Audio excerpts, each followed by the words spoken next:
Here's how to enable Facebook share options. So if you guys want to go ahead and enable Facebook share options on your specific posts, in this video tutorial, I'm going to teach you guys step by step just how to basically do this. So please watch this video until the end to find out how. So guys, all we need to do first is to go ahead and launch our Facebook applications and log on to the preferred Facebook accounts that you wish to use. Next, let's tap on our menus option, and then let's tap on our, profiles right here.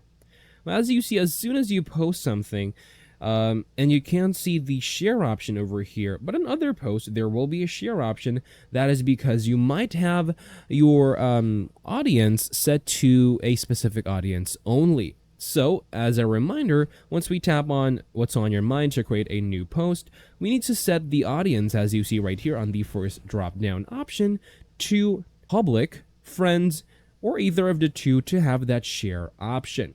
If you do have it set to only me, or if you have it set to friends, it may only be shared to, your friends, and your friends could only, share it to their friends as well, and friends that you are friends with. If you want to go ahead and let them share that specific post to the public and to their public Facebook feed, we actually have to set it to public, tap on done, to basically have the share post enabled onto our Facebook post. So let's go ahead and try and post something and tap on post. Make sure that you have the audience set to public over here, and then tap on post. Then as you see, you will have a share option available, and your friends will see that as well.